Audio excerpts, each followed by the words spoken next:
A Musical History of the Grand, written and read by Emre Aracı. I have been a resident of the Grand in Folkestone for the past 15 years.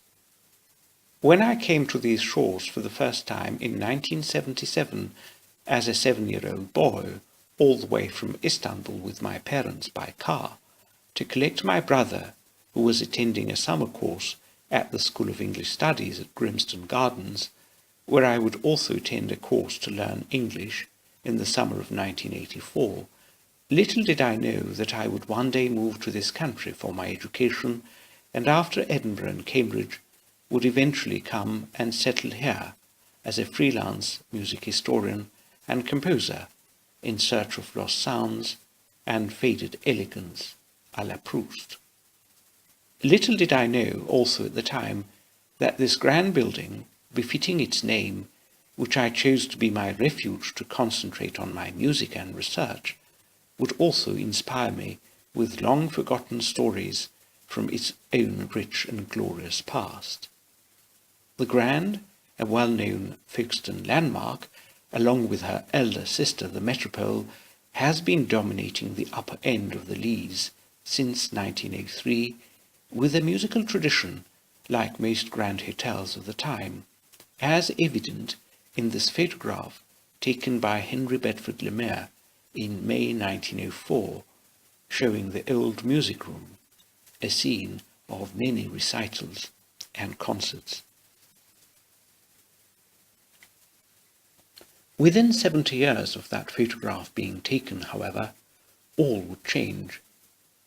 The auction of the furniture and fittings of the Grand Hotel Folkestone brought to an end another chapter in the history of our changing resort, reported the Folkestone Herald in July 1974, and went on to say, as buyers roamed the empty hotel rooms, it was difficult to visualize the early days of the century, when the hotel and the resort was at its genteel best. Distinguished guests, including the Prince of Wales, stayed there, not to mention stars of stage and screen, politicians, members of foreign royal households, sportsmen. The list is almost inexhaustible. In this essay, I promise not to take you to the 1970s, but to the gilded Edwardian age, when Lemire took his photograph, and when, in the words of the same newspaper, the comely and imposing pile known as the Grand, sitting on the Leas, opened its doors to the public for the first time on 12th of September 1903. One was constrained to indulge in superlative adjectives of laudation concerning the outward aspect, but when one had a glimpse of the interior, one regretted that the English vocabulary did not contain a few more superlatives, the Folkestone Herald declared, when a numerous party of local people assembled at the invitation of the directors and the local architect and entrepreneur, Alderman Daniel Baker, to inspect the town's new establishment, his own brainchild. On that afternoon, Baker himself took the party around the building. Originally named the Grand Mansions, there were some 250 rooms, divided into 30 self-contained suites, consisting of a hall, sitting rooms, bedrooms, dressing room, baths, and etc. The visitors had all the advantages, comforts, and luxuries of hotel life, and at the same time, if they wished, they could have all the seclusion and privacy of their own homes. The rooms were all handsomely furnished with great taste, and the decorations were most artistic. The inspecting party on that afternoon were also told that the culinary department had been planned so as to be a model of convenience, cleanliness, and dispatch. The manager of the Grand was Gustav Geladi, who came to Folkestone with exceptionally high credentials, having previously worked for 15 years at the Walsingham House Hotel on Piccadilly, which stood at one time in the place of the present Ritz in London. He was also joined by the chef, Monsieur Dutroux, who had been for 6 years at the Savoy, building up the high reputation of the cuisine there, and also subsequently at the Walsingham with Gelardi. Both men were associates of César Ritz, known as King of Hotelier and Hotelier to Kings, and between them they were enthusiastic to make Baker's dream of making the Grand a first-class establishment come true.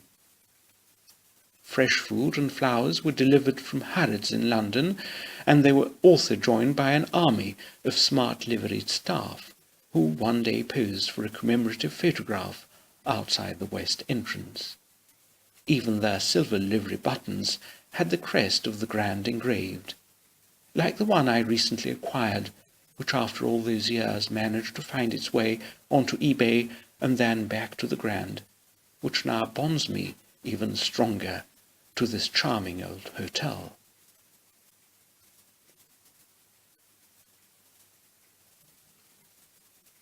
Folkestone in the 1900s was a very fashionable town among the aristocracy and the upper middle classes. Few watering places have been developed on such admirable lines as Folkestone, observed Wardlock's guide. Morning, afternoon, and evening, that well-dressed throng paces ceaselessly to and fro, odd pairs and units dropping out here and there, only to have their places taken by fresh arrivals. Sunday church parade is of course the time to see the Leas in its glory, and not even the lawns at Hove, the Spa at Scarborough, or Hyde Park itself could excel the spectacle on such occasions. The bands played regularly outside the Grand, including the Blue Viennese Band, and a Palm Court orchestra accompanied tea dances. Popular dance music was very much in demand, as in many other towns at the time.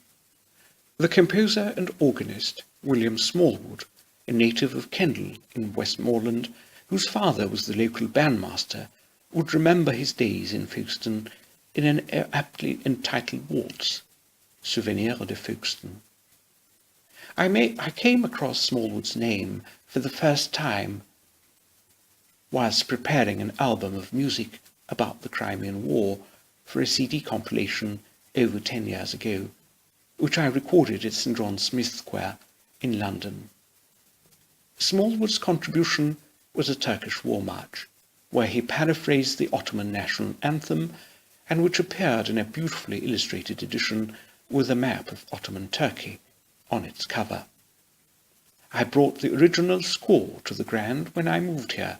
Had no idea at the time that Smallwood also wrote commemorative pieces for the town of Folkestone. He died in 1897, aged 65, before the Grand opened its doors. But his Souvenir de Folkestone was no doubt played by many times by the local bands on the bandstands outside the Grand on the Leas. The Earls of Radnor, whose estate still owns parts of Folkestone, contributed immensely to the planning and architectural development of the town, as we know it today. In order to build the Grand, Daniel Baker leased the land from Jacob Pladle Bouverie, the 6th Earl of Radnor, Lord of the Manor, who also served as the Mayor of Folkestone and lived in the adjacent manor house. But the Earl could be rather difficult, once famously fencing off the Leas, which was his property at the time, over a dispute with the Gordon Hotels, the then owners of the Metropole. The Earl's mother, Helen, the Dowager Countess of Radnor, was well known among aristocratic circles for her love of music.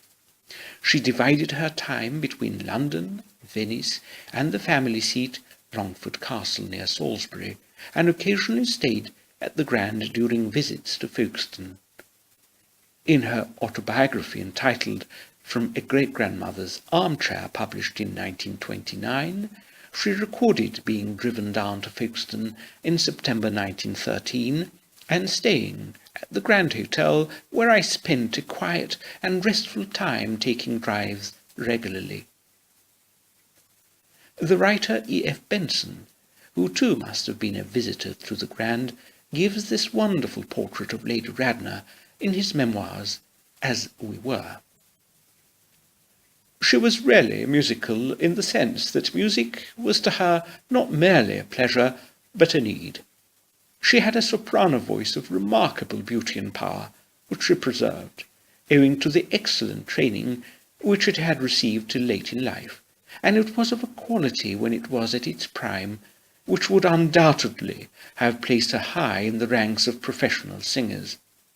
Her voice and her real gift for music she put to far wider uses than Victorian performances at the piano after dinner, and breaking through the conventions of the day, she appeared on such platforms as St. James's Hall and the Albert Hall in aid of charities.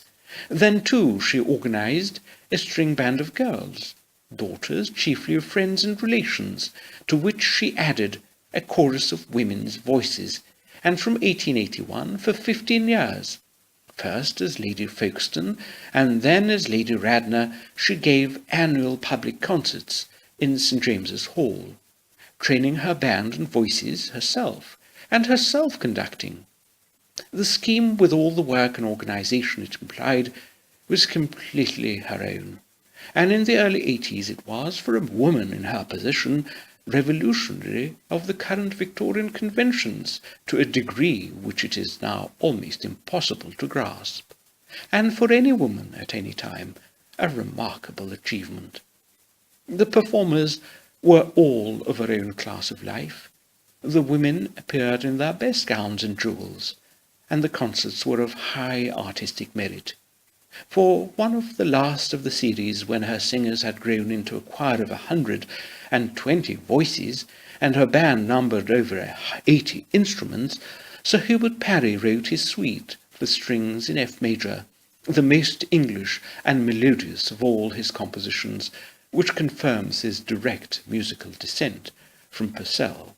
And he, Arthur Sullivan, and Barnby, who from time to time assisted her, treated her not as an amateur of the fashionable world, with a hobby, but as a serious musician. From the very start, matinee chamber music concerts at the Grand were quite fashionable. On Wednesday, the 9th of May, 1923, for instance, the Russian pianist Vladimir Chernikov gave a recital here. Doors opened at 4:30 p.m. and the concert commenced at 5. It was Chernikov's first appearance in Folkestone. Now forgotten, Chernikov, who played in most major cities round the world, was born in Paris in 1882, educated in Geneva, and moved to London, where he lived until his death in 1940. His checkered career became the subject of a memoir entitled Humour and Harmony, a signed copy of which I miraculously managed to acquire at Cecil Court of Charing Cross Road in London. According to the Folkestone Herald, on the day Chernikov's concert, sadly the audience was not so large as it should have been. Those who did attend the recital had a treat that for artistic merit it would be hard to beat. He had a superb touch. He could make the instrument roar like a foaming cataract, or he could bring out of it such gentle soothing melody as to remind one of the still gliding of a forest stream. Chernikov's recital included works by Bach, Beethoven, Chopin, and Liszt. On the 21st of May 1925, Miranda Palmer, honoured by Her Majesty the Queen of the Belgians, also gave a song recital at the Grand. As it happens, her royal patron Elizabeth, along with her husband King Albert I, had been guests at the Grand for one night in July 1918, on their way to London, when they came over to Britain during the Great War to attend the commemorative events in connection with the silver wedding anniversary of King George V and Queen Mary. Their arrival was quite historic, since they crossed the Channel on a seaplane, and, in the words of the Adelaide Advertiser, became the first monarchs to descend into Great Britain from the skies. Elizabeth, the Queen of the Belgians, was of course a great lover of music, she helped to set up in 1937 a prestigious international music competition which to this day continues to take place in Brussels annually and is named after her. During the Great War, concerts at the Grand did not cease either. When the town was taken over by regiments on their way to the continent, Mr. Geladi had soldiers billeted at the Grand, and on Sunday afternoons invited particularly any boys who cared to accept the invitation to tea, the parties often numbering 250 to 300. When the military left, they presented him with a silver rose bowl, which is among his most treasured possessions, wrote J.C. Carlyle and Lieutenant Colonel E.M. Liddell in Folkestone during the war. The poet Wilfred Owen, who stayed at the Metropole next door, and who must have certainly come through the doors of the Grand to attend those gatherings, later remembered his passage through the town in a letter to his mother from a French camp dated 4th of January 1917. I arrived at Folkestone and put up at the best hotel. It was a place of luxury, inconceivable now, carpets as deep as the mud here, golden flunkies, pages who must have been melted into their clothes and expanded since. Even the porters had clean hands. Even the dogs that licked up the crumbs had clean teeth. One of those wartime concerts at the Grand was given by one Miss Bridget Kerr and her concert party on the 10th of April 1915 in aid of the St. Andrew's Convalescent Home, Folkestone. On that same evening, Sir Arthur Conan Doyle, creator of Sherlock Holmes, was giving a lecture in the town hall on the great battles of the war. I could not find much information about Miss Kerr, but it appears that she sent a fan letter to the composer Edward Grieg, and enclosed a book that she hoped he would sign for her. If ever Grieg signed that book to Miss Kerr, goodness knows where it is now. Is it still in Folkestone, I wonder? We're not certain whether Grieg ever came to the Grand, but a great friend of his, a composer whose career he helped to shape, did. He was Friedrich Delius. The two musicians had met in Leipzig when Delius went to study there, and it was Grieg who convinced Delius's father that his son's future lied in music. In 1929, preparations were underway for the first Delius Festival to be held at the Queen's Hall and Aeolian Hall in London for the duration of 6 days, organised by the famous conductor Sir Thomas Beecham. Extremely frail and ill, and living in France, Delius was reluctant to take the journey at first, until Beecham convinced him by arranging an ambulance to bring him over from his home in the village of Grèze-sur-Loing, near Fontainebleau. The composer's sister, Claire Delius, in Memoirs of My Brother, described Frederick and his wife Jelke Delius's arrival at Folkestone. When they arrived at Folkestone, they waited until all the passengers had gone ashore, before they attempted to move him. He was then carried in his invalid chair, propped up with cushions down to the gangway to a waiting ambulance. All that the pressmen who had come down to witness his return could see was a figure with silvered hair, wearing a grey felt hat, a heavy overcoat with his sightless eyes shielded by tortoiseshell glasses, and the pale, wrinkled, ascetic face. From the quayside he was taken to the Grand Hotel at Folkestone, and the following day, August the 9th, the same ambulance transported him to the Langham Hotel, London. The festival was a great success, and it was the last time when Delius heard his large-scale works in the concert hall. Delius may have stayed at the Grand for one night, but there was another composer who did make the Grand his seasonal home, where he came regularly to spend long spells to contemplate and to write music. His name was Paolo Tosti, or rather Sir Francesco Ciccio Paolo Tosti, a native of Ortona, Italy, Tosti studied at the Conservatorio San Pietro a Maiale in Naples. He eventually ended up in Rome, where he had the opportunity to perform at a concert before Princess Margherita of Savoy, who was later to become the Queen of Italy. She was so impressed by Tosti's musical skills that he was appointed her professor of singing. In 1875, Tosti came to London with excellent references, and a few years later became professor of singing, this time to the British royal family.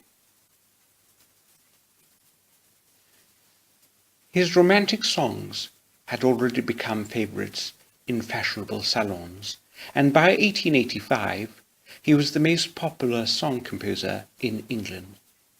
In 1894 he became professor at the Royal Academy of Music, and later naturalised as a British subject. In 1908 he was knighted by his good friend King Edward VII for his services to music. The king, of course, also had strong links to the Grand, where he often came to stay. Tosti liked Folkestone and the Grand so much so that in an interview for the Folkestone Herald he said in 1908, "Folkestone, where for so many years now I have been a constant visitor, is an ideal place. The pure and bracing air always helps me, and when I feel the want of calm comfort, I come to the Grand, where in peace and comfort I think and work more easily than anywhere else." There is a lovely letter written by Tosti during one of his stays there, to no other than the great tenor friend of his, Enrico Caruso, who was in London at the time. Caruso had made a recording of Tosti's famous song Ideale in 1906, and the maestro so far had been reluctant to go anywhere near a gramophone. Dated 8th of February 1908, this is what Tosti writes to Caruso from his suite at the Grand. "Dearest friend, I spent a good half hour today in listening to you sing 3 times Ideale. It is the first time that I have loved the gramophone. Affections, yours, Ciccio." Caruso also seems to have visited his friend at the Grand, commenting, "After visiting Folkestone, I find it one of the most charming and invigorating watering places." I can never quite forget the day when an original copy of that 1906 HMV recording of Caruso singing Ideale was delivered to my suite at the Grand, a couple of years ago, having come all the way from a record shop in Berlin in a pizza box. It was a Proustian moment when the needle of the gramophone touched that old record in the Ivinghoe suite. It was a moment which matched in my memory a passage in one of the books of my favourite Turkish author, Abdülhak Şinasi Hisar, on vanished Istanbul mansions, which took me back to my childhood in Suadiye, from where I had come to Folkestone in 1977, and found the same pine trees on the slopes of the Leas, set against the sea. You too try to remember the places of your childhood where you have had many happy memories and experienced your earliest affections full of dreams. You will feel a different kind of sensation within yourself when suddenly you will see the past approaching in a style of music which you thought had long ceased to exist, and realize that many spirits within you which you believed had long perished are still well alive. And suddenly you will find yourself in a kind of emotional state and a medium of poetry, which I am trying to explain, yet it is impossible to describe.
The return of the spirit of Caruso to the Grand in an old gramophone record would no doubt have appealed to Noel Coward too, who, in blithe spirit, sends his protagonist Charles to drive the ghost of his deceased wife Elvira to the Grand in Folkestone. In the play, when Madame Arcati asks after the whereabouts of Elvira, Charles's wife Ruth answers, "My husband has driven her into Folkestone. Apparently she was anxious to see an old friend of hers who is staying at the Grand." Coward, of course, was no stranger to this area, nor to the Grand. He was reputedly inspired to write Blithe Spirit after a stay at Slaybrook Hall in Saltwood with Gerald du Maurier. On the 29th of October 1931, Noel Coward left England for South America with his friend Geoffrey Amherst, the 5th Earl of Amherst, from Folkestone to Boulogne, where they caught a small German-Spanish ship to Rio de Janeiro. 17 days of the Atlantic were ahead of us, not our well-known Atlantic of violence, wind and icebergs, but a gentle ocean, growing hourly gentler, later becoming warm and phosphorescent under new stars. He wrote in his 1937 autobiography, Present Indicative. On a grey day, the unceremonious departure with Folkestone disappearing into the mist behind reminded him of the end of an aged, outdated, yet idyllic era. It was a casual departure, without the strained courtesy of long farewells. In fact, there weren't any farewells at all. England slipped away into the mist behind us, without waving a single handkerchief. Far and away to starboard, Dungeness Point crept into the sea. From the marshes and nearer, dominating the picture just before the cliff dipped toward Sandgate, rose proudly the Grand Hotel and the Metropole Hotel, sisters in impressiveness and flushed with gentility. Almost 20 years later, the Grand's genteel yet faded elegance became a sanctuary for Evelyn Waugh for a week, who, like Coward before him, had captured that same England quietly slipping away so eloquently in Brideshead Revisited. one could almost see Lord Sebastian Flyte and Charles Ryder staying in one of the rooms there on their way to Venice. Edwardian brick, very much like the Hyde Park Hotel, polite old servants, very dull kitchen and clientele, War later recorded in his diary after his friend Lady Diana Cooper drove him there in August 1955, and in a letter to her afterwards explained what happened soon after she left him. Thank you for driving me about in your motor car and bringing me here. Folkestone at this end of the town is very prosperous and genteel.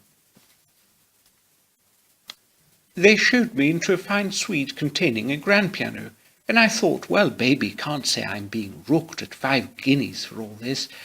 They then came and said I wasn't to play the piano, or even to go into the parlour.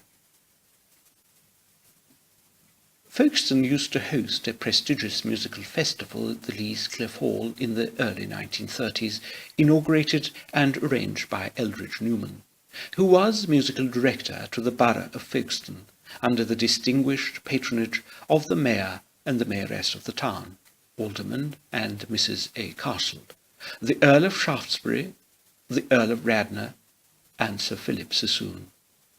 At the first festival held between 11th and 14th of October 1930, Sir Henry Wood conducted a Wagner concert with the soprano Tatiana Makushina singing the Liebestod from Tristan and Isolde, and Dame Ethel Smythe conducted the overture to her opera The Boatswain's Mate.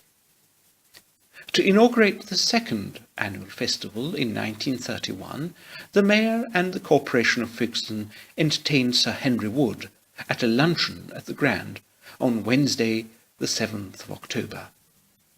And as reported in the Dover Express 2 days later, the Mayor of Folkestone, in proposing the toast of the guests, said that their first festival was a great success, the trifling pecuniary loss being set off by the inauguration of a new venture of great success and magnificent dimensions, and by the introduction of glorious festival music with its educative influence into the locality. The aesthetic side of the life of the people was of inestimable value. Music, like literature and art, had a wonderful power in fashioning the character of a people. Sir Henry Wood, in the course of his reply, made an eloquent appeal on behalf of British musicians, who he said were as good as any of the highly paid foreign artistes. He also paid tribute to the work of the Royal Academy of Music. Despite so much visible change on the surface, it is quite extraordinary how sentiments remain the same over the years. The Mayor was quite right, of course. In the first year of the festival, some great names in the annals of musical history did indeed pay their visits to the town, which included the celebrated pianist Arthur Rubinstein, who came to Folkestone several times. On the 1st of February 1934, he played Rachmaninoff's Piano Concerto No. 2, and on another occasion, Sir Edward Elgar conducted his Enigma Variations and Pomp and Circumstance March No. 5 at the Leas Cliff Hall. Both of these musicians undoubtedly passed through the threshold of the Grand. As a child growing up in Istanbul in the early 1980s, I used to write letters of musical requests to the Pleasures Yours programme aired on the BBC World Service Radio, little knowing that one day my own music would find its way to their wavelengths. And on one occasion, one of those requests I had made was Elgar's Pomp and Circumstance March No. 1, which the BBC did play for me. After I moved to the Grand, I discovered not only that Elgar visited Folkestone, and possibly our building, but also Turkey as well, staying for a week in Istanbul and Izmir in 1905, and set about writing and publishing a small illustrated book on the subject. A further discovery was that the staunchly British composer, after a visit to the convent of the whirling dervishes in Smyrna, Izmir, was inspired to write a short solo piece for the pianoforte entitled In Smyrna, which his biographer Gerald Northrop Moore described as an exquisite pastel and the purest piano expression he ever achieved. With a working title in the mosque, In Smyrna was published among all possible publications in a Christmas anthology of poems, stories, music and pictures presented and dedicated to Queen Alexandra and entitled The Queen's Christmas Carol. This presentation was prepared in conjunction with a concert at the Grand, which took place in the afternoon of 4th of May 2015, entitled From Lady Radnor to Elgar, when students and graduates from 3 London colleges performed a selection of works by composers associated with the town and the building.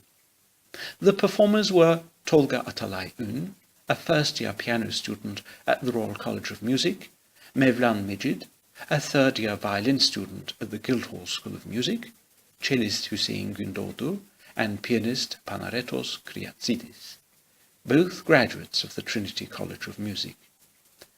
The programme included Souvenir de Folkestone by William Smallwood, the first 2 movements, the Prelude and the Allemande from Sir Hubert Parry's Lady Radnor Suite, arranged for violin and pianoforte by Emily Damon, the Cello Sonata by Frederick Delius, the Adagio from my own violin concerto, Bosphorus by Moonlight, and Sir Edward Elgar's In Smyrna, as well as a cello arrangement of his popular Salut d'Amour. I also had the great pleasure of playing on a vintage gramophone the original 1906 HMV recording of Enrico Caruso singing Sir Paolo Tosti's Ideale, possibly for the first time since the composer played it in his suite in 1908. As a very dear friend once wrote to me, in that afternoon we had hoped to recreate something of the atmosphere, charm and love which might in that room have been created sometime in the 1920s or even in the 1900s. I hope we succeeded. My literary hero, Marcel Proust, who spent his summers in not a dissimilar Grand Hotel on the other side of the Channel in Cabourg, and which he immortalized in À la recherche du temps perdu as Balbec, once famously wrote, "The real voyage of discovery consists not in seeking new landscapes, but in having new eyes." I very much hope that this short piece on the musical history of the Grand in Folkestone has taken you on a similar journey of discovery.